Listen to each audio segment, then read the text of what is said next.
the LSAT is definitely a test that I approached with a growth mindset. I think Doreen, you and I spoke about that a lot. It's a test that can be learned.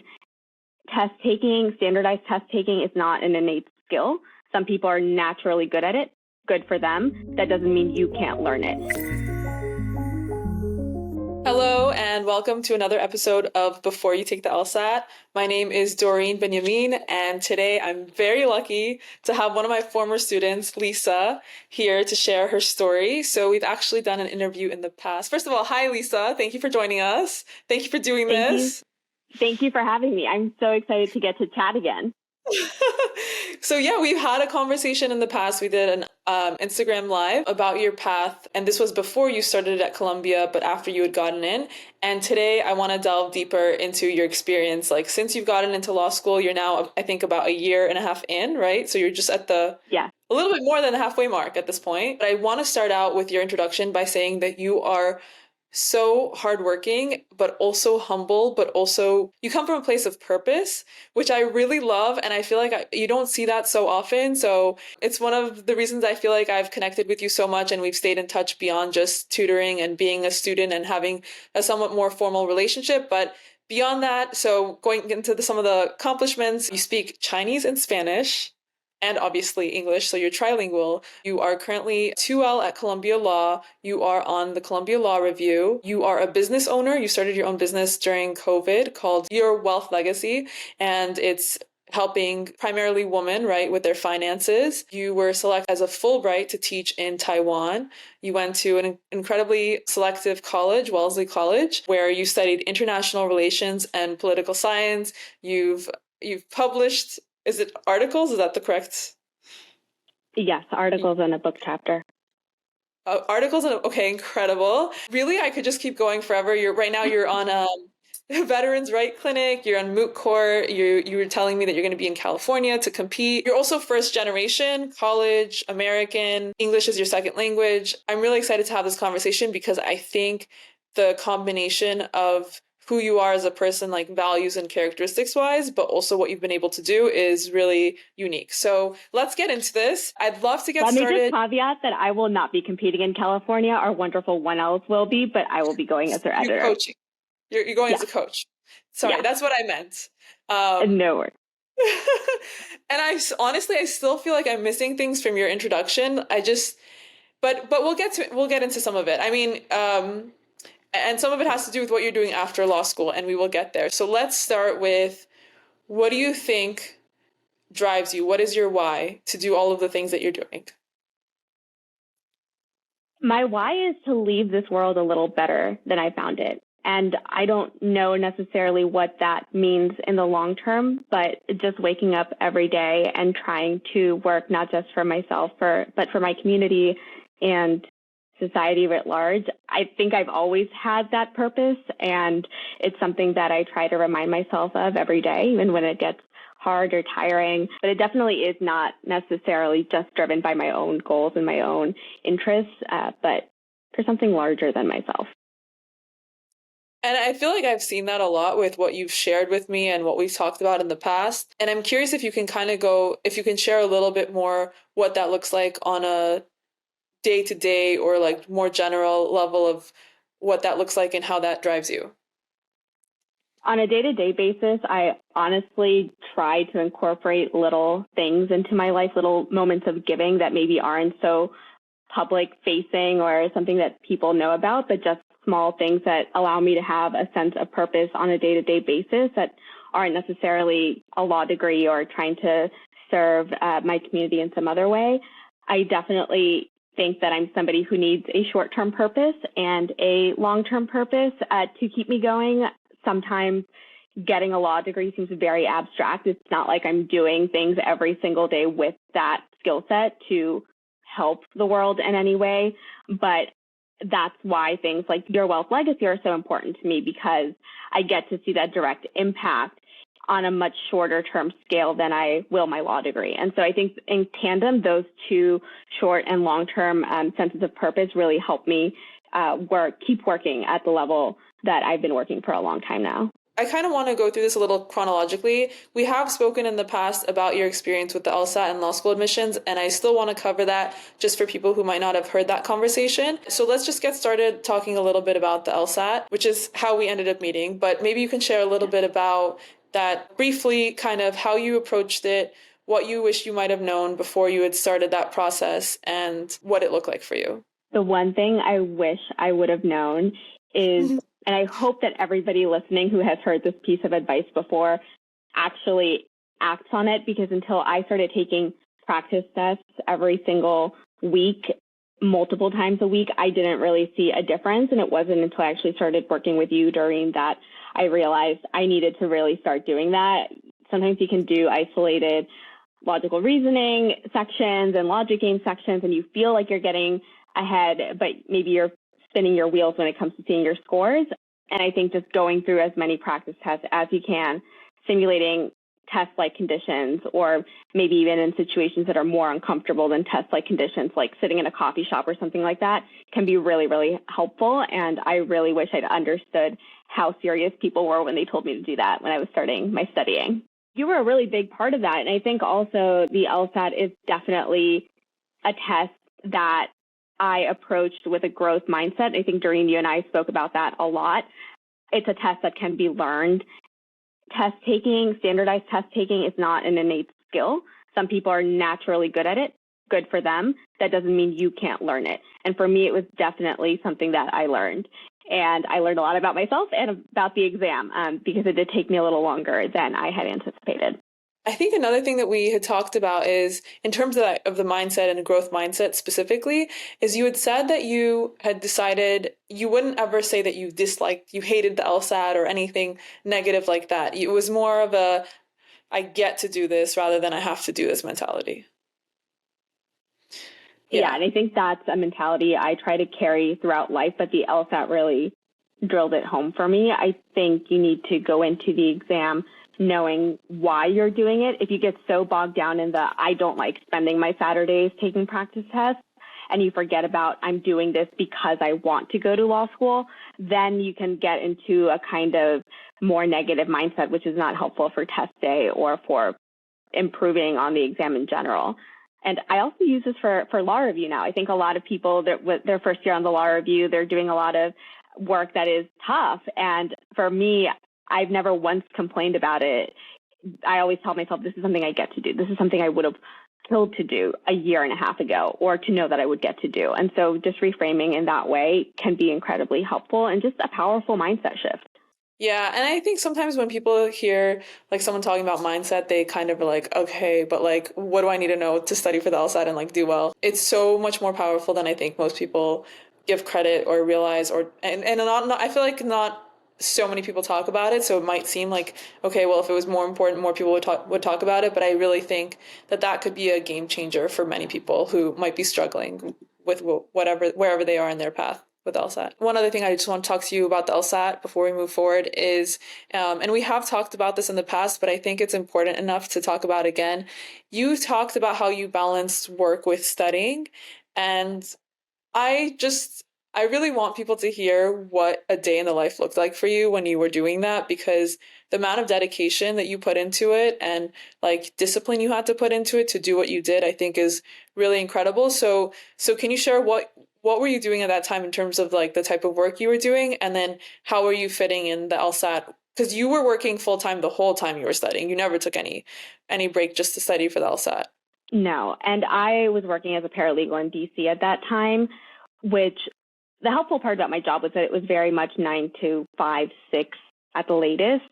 And so I knew that for me personally, it was very hard for me to come home from work and get as much studying in as I would have in the morning. But when my mind was still fresh, I wasn't distracted by the cases or by the attorneys I was working with, nothing.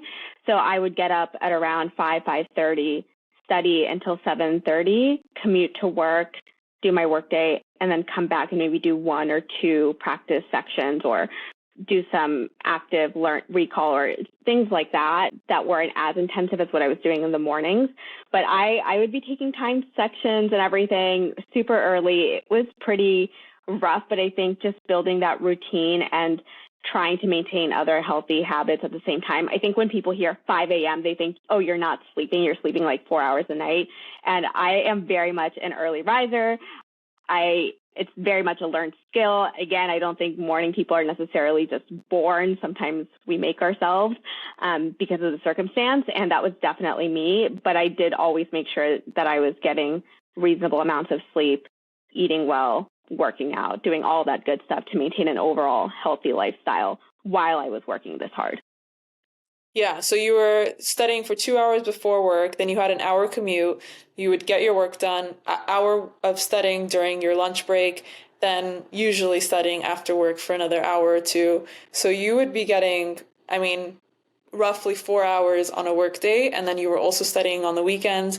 And I know you had mentioned in the past that originally you were studying Saturday and Sunday, and then ultimately you realized like when you took a break on Sunday, you actually did better, which I'm a huge proponent of the resting.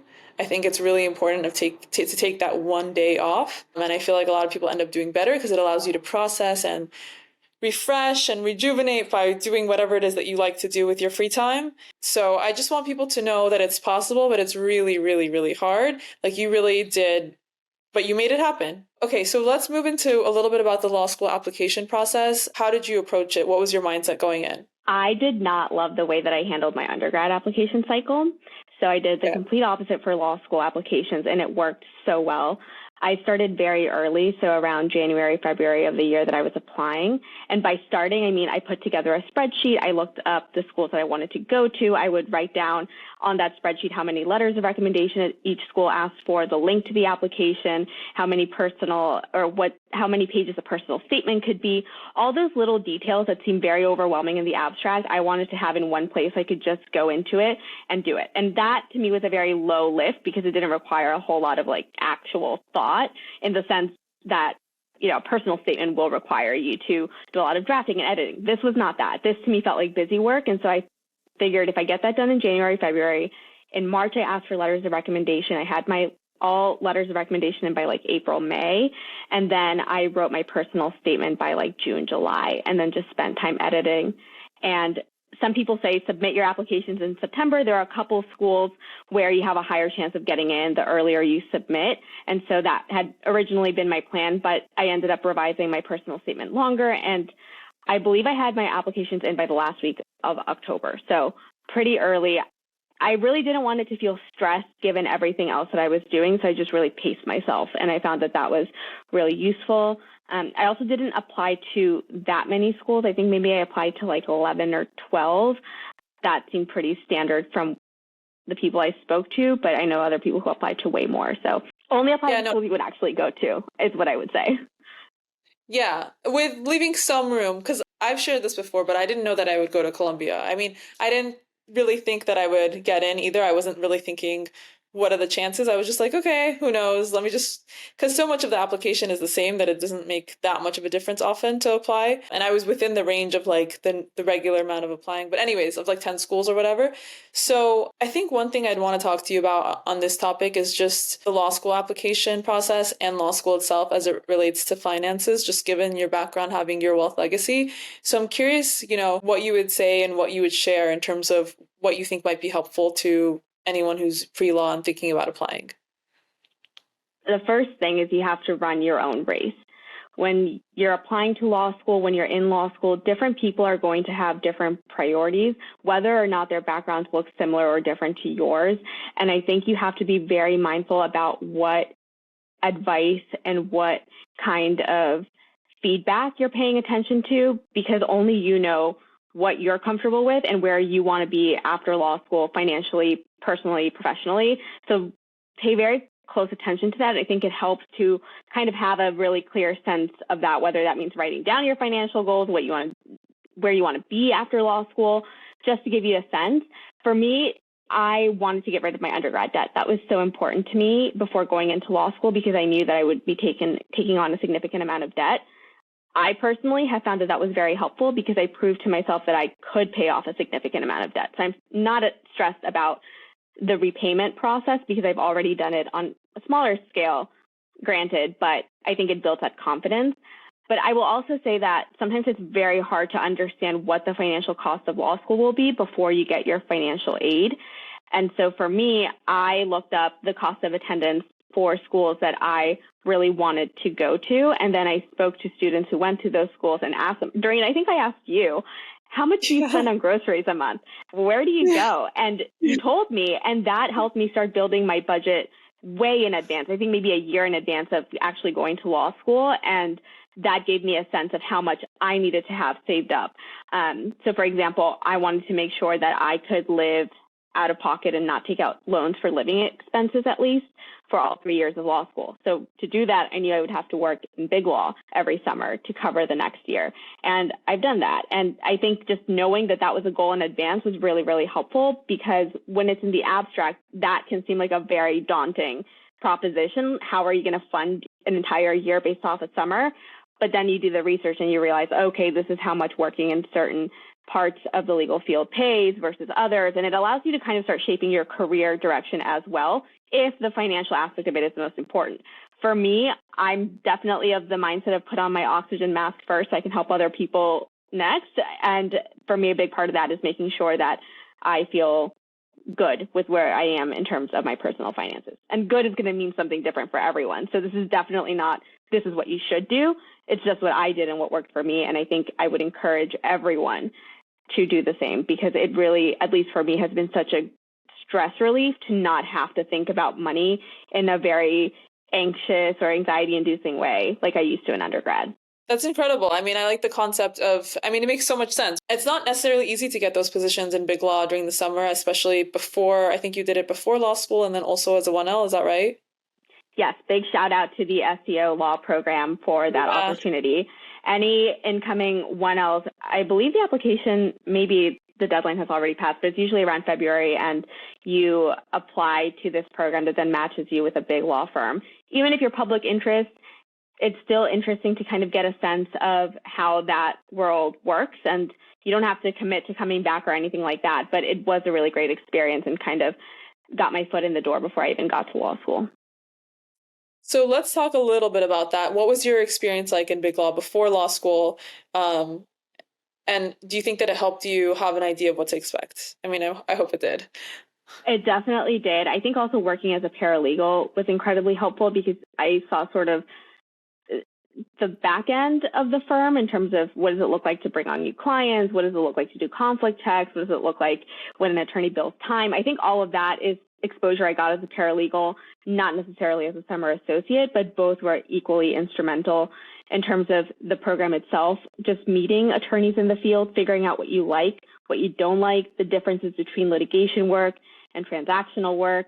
I had worked in asylum law and more public interest focused work before, so even just comparing the two experiences was really helpful. I was at a smaller DC firm before, then when I got to the big law firm, that was a much bigger or larger firm, and they did very different work than my previous firm had done. So I think when you start getting more exposure to things, you start figuring out kind of what works for you and what doesn't. And I'm a big fan. Even if you think you're not going to like it, just try everything. Try literally everything that you can or have the opportunity to try, because you never know. And you meet interesting people everywhere. Yeah. And I think that's equally valuable, to have people in your life who have different backgrounds and think in different ways and are engaged with different fields. That's also really important to me. 100% with you. I think that's how I've also kind of approached things, and I see the value and the benefit of it. And I think that's one of the things that you speak about a lot, is just giving things a chance to try things, explore. You never know how it's going to end up being important in your path. That, and I think also having a support system, are two things I feel like I hear you talk about quite a bit in terms of how it's important to you in your path. 100%. And I think the support system is so important for law school. And I'm sure you can speak to this as well. Law school is a very unique environment. And actually, I tell people to take a gap year all the time, and it sounds like financial advice or like resume padding advice, but actually, I think the biggest gift that taking gap years gives you is a very strong sense of self, because you've been out in the real world, you know how you interact in the real world, you know what it's like to work with other people, and you just learn things about yourself in that time that allow you to come into law school grounded. I do not think I would have had the same law school experience if I'd come in as a 22-year-old versus having taken 4 gap years. I'm much more comfortable with who I am, what I like, what I don't like, and I have a very strong support system of family and friends that remind me of what my values are and kind of call me back when it feels like the law school atmosphere is starting to like pull you in directions that maybe aren't authentic to you. And I think that's really important as well. Yeah, and I mean, I think it might be helpful to hear a little bit about how you spent that time in your gap year. So you were in Taiwan for a full year teaching, right, at one point, and you were working as a paralegal, like a lot of different experiences that I won't do it justice. So if you can share a little bit about Sure. what kinds of experiences you had before law school. So I did a Fulbright in Taiwan right after graduation. That was such an incredible experience. I made 2 of my closest friends in the world when I was abroad, and they are still people that I call on to this day when I, need some good perspective. And I think just by virtue of being abroad and being completely alone, I mean, I did not see anybody that I knew for a single year. And so that process was incredibly tough, but it also taught me so much about myself. And of course, I got to practice my language skills. All of that was incredible. But I think just doing something that's a little bit out of your comfort zone or that maybe doesn't fit as linearly within your path is so helpful, because I think it not only gives you these very interesting life experiences, but it also makes you an interesting person to talk to. Yeah. For example, the reason that I think I got the job that I did after Taiwan, which was a nuclear security or a national security fellowship at a think tank working on nuclear security issues, was because I'd had this very fascinating experience of being in Taiwan and having a kind of firsthand view of what it looks like to run security drills in Taiwan and what it looks like to be in an environment where the national security landscape maybe looks a little bit different, and kind of thinking about that in a real world way. That was incredibly, I think, helpful not only to my personal but professional development. So I did a year at that think tank, learned a ton. That was more aligned with what I'd studied in undergrad, although I had more of a counterinsurgency focus when I was at Wellesley. I sort of pivoted into nuclear security, which I did not have a background in. And that taught me how to learn something really quickly on the job, something very dense, and how to be part of a team and how to kind of catch on quickly to support my peers. And that was a really fascinating experience. I met so many cool people. And again, another fellowship, which I thought was a long shot, but you just have to put yourself out there. You never know what works out. And then I did the 2 years as a paralegal, because at that point I had an inkling that I wanted to go to law school. And I figured, you know what, I want to go, but I want to be sure that 1, it's the right fit for me, and 2, that I have a good sense of what it actually means to be a lawyer out in the world. So kind of getting away from the Elle Woods, Harvey Specter perspective of it all. I just wanted to see, okay, what is it actually like? And it sounds like, just like the way you share your path, sometimes you're not sure if you're going to get something, but you still put yourself out there and you try. I feel like that's something I hear a lot in your path. Yeah, I like other people to tell me no, but I'm not going to tell myself no.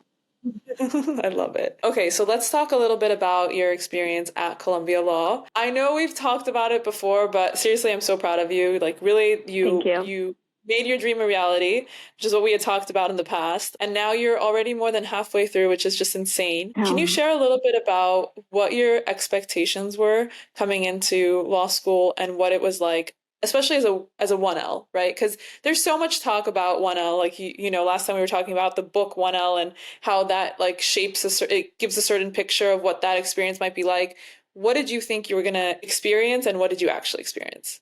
I don't actually think I came in with any preconceived notions about what 1L life would be like. A lot of people told me just how bad it was going to be, and that I was going to have no social life, and that everything was going to just be bad.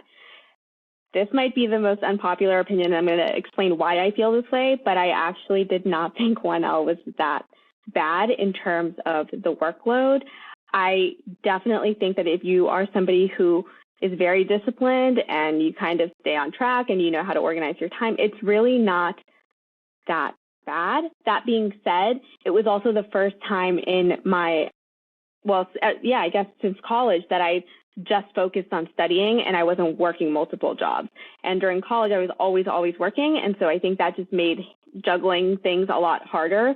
And to only focus on 4 classes my 1L fall was a nice change of pace. And I think part of that maybe was also because when I was taking those gap years, yes, I was working, but I always had like little projects going on in the background that filled up my weekends and time after work and things like that. I worked on a couple of political campaigns and, you know, there were a lot of things going on in the background and writing all these articles and things that was happening outside of work. And so law school just felt like it was a one focus thing, and that felt a lot more manageable to me.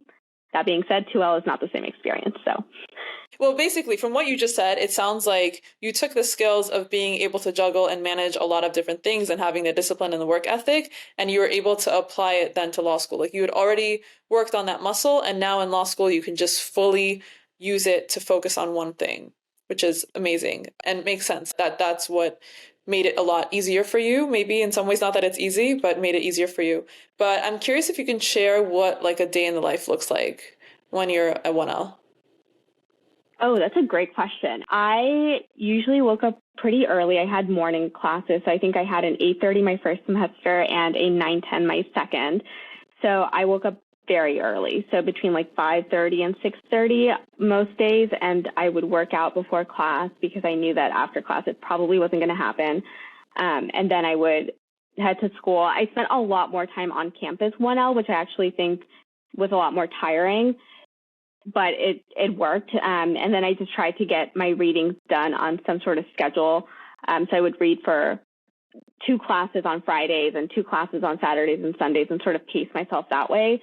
But I always tried to make sure that I was getting enough sleep, kind of building in my routines around that. But there was no like real typical day other than sort of filling in the gaps in between classes, which I think can be really helpful. I found that sometimes there's like a 1 hour gap in between a class and in between 2 classes and you don't know what to do with that time. So that I found a little bit hard to deal with because it takes me a while to get into that focus mode. And I'm sure other people feel the same way. But sometimes you use that time to catch up with a friend or to do something that sort of like takes your mind off the stress of law school. And that's okay too. So I really think that there is a lot of time in a day. And if you manage it well, you can actually get a lot done. That's not just for law school, but also for yourself and your mental health. And both of those things are so important. Like, it's not just about getting good grades. I know that everybody kind of like drills it into you, but honestly, what's good is an A if you're not at an A level in terms of yourself and your mental health. Like, I think that is so important and something that kind of gets thrown out, you know, your first semester of 1L when everybody's trying to figure out, okay, am I going to get a job this summer or whatever? But it's important to keep in mind that you're a person first. Yeah, and I think a lot of times when you take the time to make sure that you're an A yourself, then it helps you get the A, right? Because you have that balance in your own life. I know that I had a lot of friends who would say, you know, first semester I was studying all the time. Second semester I realized like I'm going to do some of the things that I like running, or I mean, that's great. You should be working out anyways. But yeah, I think it's really important to have that balance, which is, it sounds like you had that throughout the year. And it sounds like it's something that you've had even when you were studying for the LSAT and before. It's just having good habits. It's always going to take you far. The other thing I wanted to ask you is if you can share a little bit about the process of applying for a 1L summer job. So I did not apply to many 1L summer jobs because I really wanted to go back to the firm that I had been at for my SEO summer. So I got really lucky and I applied to that firm and I went back for my 1L summer. So I don't really have a ton of insight on that. I know that a lot of people went to the networking receptions put on by the various firms that come to the school, or they host events at restaurants near Columbia and you go and you meet people and that can be a really great way to network and meet folks. But I would also say cold email people over, you know, or message them over LinkedIn. And I think if you have a good ask and you are respectful of their time and you actually have a reason why you want to connect with a specific person, that can also be a good way to kind of expand your professional network. Just thinking outside the box. You don't always have to do everything. I mean, you actually shouldn't do everything everybody else is doing because then you're going to end up exactly the same. You're not going to really distinguish yourself. Yeah. And what kind of work did you do at the law firm that you were at? What area of law? It was kind of spread across practice groups. So you would just get assignments from different groups. Especially as an SEO, you don't have as much control over the work as you might as a 1L or 2L summer, but I got exposure to a wide range of groups, and that was really helpful in helping me understand what I liked and what I didn't like, and confirming whether some of the interests that I had before coming to law school were things that I was actually interested in. And turns out I do like litigation, and I will be going into litigation after law school. So that was a nice thing to get out of the way before coming, but it's just a really good experience overall. During your time as a 1L summer, was it similar in terms of trying different things, or what did it look like for that at that time? It was very similar. And I think actually, now that you mentioned that, sometimes the SEO program seems a little daunting because you are getting thrown in with 1L and mostly 2L summers who have had 2 years of law school under their belts. And so oftentimes people say, well, what do you know as somebody coming in with no experience? I kind of feel like you don't have to worry that much. I don't feel like I knew that much more as a 1L summer than I did before coming into law school. I don't think there's a huge difference between like what you learn in 1L and what you should know before coming into law school. I just don't think you're learning all that much that's useful in a big law firm setting. But I also think that, and I learned this through my time at the DC think tank, that even if you don't know everything about a specific topic, but you have good reasoning skills, you're a good listener, you ask good questions, you're a good writer, you're creative and you're thinking, you can figure out a lot of things, especially if they're like adjacently related to what your strengths are. So for example, for me, going from counterinsurgency to nuclear security seems like a huge jump, but also I had cultivated the skill set that I needed to be good at reading, writing, analyzing, et cetera, and then kind of asking questions of my superiors and all of that. So I think if you show yourself to be willing to learn something, I wouldn't worry too much about not being able to do the work, because they understand that you're not an attorney yet. You don't actually know what you're doing. Even as a first-year associate, you're coming in and you're not seasoned as a lawyer yet. And so you have time, and I think they understand that. You're not going to be interfacing with clients, is what I'm saying. I agree with all of that. And I think people don't think of it that way necessarily. Like, you can graduate law school, be an associate, and you're still learning a lot on the job. There's not a lot of the things you learn in law school tend to be more theoretical. It also depends on the courses and things like that. But I think a lot of it it's designed to be more theoretical than anything, I think. Is that similar to the experience you had post-graduation? Yeah, so much of it is, but I mean, I really liked classes with adjunct professors, so I tried to prioritize that while I was in law school. But even then, like, once you finish law school, that's when I feel like you start really, really learning the skills a lot of times. I think another thing I'd love to hear from you. Okay, so you are on the Columbia Law Review, and that's something that a lot of people work really hard towards and don't always get, even with the hard work. So I'm curious if you can share a little bit about your path to getting onto the Columbia Law Review and what your experience has been like. So the way that you apply to the Columbia Law Review is you do a process called write-on, and it happens at the end of your final period of your 1L year, so in the spring. I like to think of it as an endurance test because you've just taken a bunch of finals. You're so tired at that point, and they hand you this like 200-page packet with instructions, and you're like, oh no, I have to read all of this. But I really wanted to try. I had no expectations. I think I go into a lot of things without expectations and just kind of give it my best. And I will say that I think working at a law firm, and I worked with a paralegal who was exceptional, and he's also finishing law school now. But working with him really taught me a level of detail that helped me so much in completing that write-on application. And I think for anybody thinking about applying, spend the time. Even if you think it's overkill, every little detail matters. And I think that's something that being on the law review kind of confirms, that you have to pay such close attention to the seemingly small things, because it creates this pristine larger picture, right? Like, you want to make sure that the details are right so that everything else kind of comes together. I've absolutely loved being on the law review. It's been such a great time. I learned so much.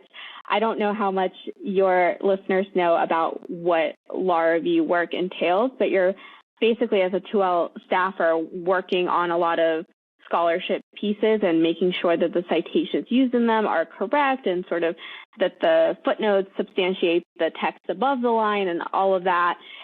And through that process, you actually learn so much because you're reading pieces about very different subject areas. And so you're also picking up really interesting things. And sometimes I find things that I hadn't thought of before, and I'll like open a tab and, do a little Google search for later future reference. And it's just fun. If you like learning, if you are interested in academic scholarship or academic work, thinking about going into academia yourself, I'm not, but I know a lot of people on the review who are and really cherish that opportunity to engage with these pieces on a deeper level and to just start building that muscle. But it's been absolutely great. I've loved it so much.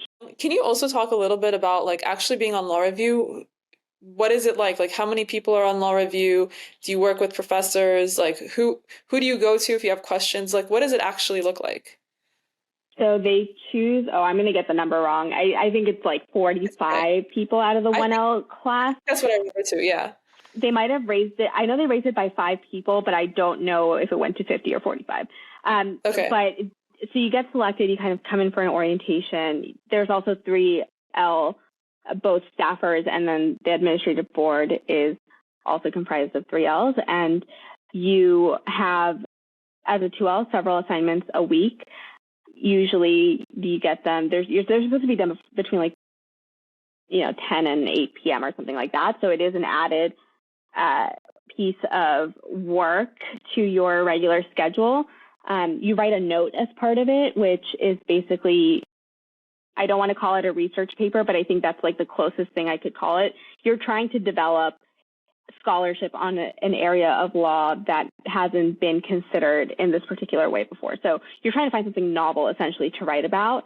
And that is also a very difficult but rewarding process. So you're doing that. You're starting in about July, and you turn the note in mid-January before the second semester starts.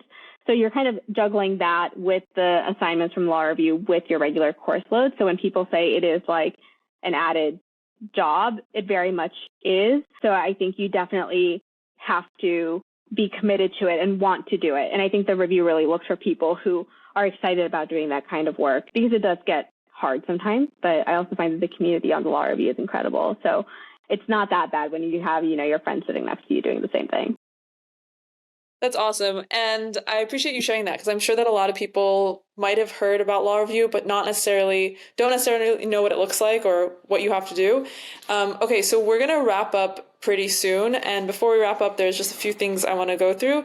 One is if you could just talk a little bit about the Veteran Rights Clinic and the moot court experience, like briefly, just because I know that also is a big part of, takes a lot of your time as well. And it's a big involvement for you as well. So the moot court that I'm a part of, right now I'm an editor. I was on the moot court as a participant my 1L year and really enjoyed the time there and made some really great friends. So decided to stay on as an editor. So as part of that process, we work with the 1Ls to hone their oral argument skills. We have an internal competition where the 8 1L teams compete against each other. We get a winner, and then the top 2 teams go on to the national competition in California, which is where we're headed next month, which is very exciting. And it's just been such a rewarding part of my Columbia Law experience, because you not only do you get that sort of team feeling that you had in high school extracurriculars your 1L fall, when a lot of us are searching for community, but also as a 2L, you kind of get plugged into the 1L community, and it's people who also have an interest in the same. My moot court is refugee and asylum moot court. And so you have a lot of people who care about the same issues. And so that's always really great. And then the Veterans Rights externship is new at Columbia, actually. It used to be they called it the Veterans Rights Project last semester, and now it's a full externship with a seminar component. I worked in the national security world for quite a bit, did a lot of internships, and I owe so much of my professional development to our servicemen and women, a lot of military officers that I had the privilege of working with. And when I saw that externship come up, I thought this is a great way to give back to a community that has been so great to me. And also my brother's in the Navy, so it's a little bit of so it's been really great. That's amazing. Thank you for sharing all of that, because I'm sure like people hear certain things, but they don't know what it actually looks like. And then I'm curious if you could share a little bit about what you're doing after law school, if you feel comfortable. I know you have a really prestigious position. And I just want you to explain, like, okay, usually a lot of people go into big law and you considered big law, but you're going to a boutique law firm. And if you could share a little bit about that, I'd love to hear. So this is another example of I did not think I was going to end up here. It just sort of worked out. But I'm going to a boutique law firm in DC. They do a lot of litigation work, a lot of appellate litigation, which is something that I'm very interested in, and confirmed that I was very interested in through the moot court. So try out those extracurriculars if you can. Oh, and I will say that at Columbia, sort of off on a tangent, but at Columbia, doing a moot court is required. You're 1L year, but you can choose to either do the foundational program or the specialized moot court program. And I did the specialized in the fall. But that being said, so I'm going to this firm in DC. I really thought I was going to stay in New York after graduation. I was like very set on it. And then I met with this firm. And I think sometimes you just have conversations with people and you realize that it's just a good fit. And that sort of was the experience that I had. And it took me a while to decide, but I think that listening to that gut instinct and seeing just the way that the firm operated and the difference is it's a much smaller firm. They only have a DC office. It's like 300 lawyers versus other law firms, which have multiple offices and thousands of people working there. I tend to like smaller environments. I'm excited to see how that works out. But I think you just have to be open to things. And that's always what I try to do. And it's worked out so far. So I am very excited to be going back to DC this summer. And it's always nice to be close to family too. So can't really complain. And do you know which practice area, or is that something that you decide after? They don't really have practice groups, which is really nice. And so it's cool. Yeah. So I really like that too. I think I am very much a self-described generalist. I am very, very curious about so many different things. And I have this very deeply held belief that you can learn just about anything, or at least try to. And I really like working with people who have a similar mindset. And that's the impression that I got of the firm. And I thought, well, okay, this seems a little bit more like my style of work. So I'm excited to try it out. That's awesome. Well, I could talk to you about this for so long, and I think a lot of people hopefully find this conversation really helpful. So I want to say thank you again for sharing your experiences. I feel like I've shared so much. Thank you for having me. Yeah, no, I'm really glad that we could do this and that you were able to take the time. I know you have a lot going on, especially today, but in general too. Are there any like final thoughts that you would, like if you had a sister and you had to give her advice before she went into law school, are there any final thoughts that you would share with her or tell her in this last like minute or two? Nothing is as serious as they make you believe it is. And I don't mean that in a flippant way. I just think that if you go into this with the understanding that you're doing it because you chose to do it, hopefully, and you know what you want to get out of it, and you're trying your best, you're in law school. You're not going to fail. You're okay. And actually, I would hazard the idea that there is no such thing as failure.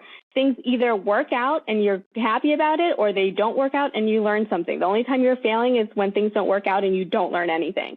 And that is something that I fundamentally believe. And I think that if you go in with that attitude, I think, Doreen, you have a very similar mindset to this. And I think if you have that attitude, you can actually enjoy law school. Like, I love law school. It has been a blast. I've had the intellectual time of my life.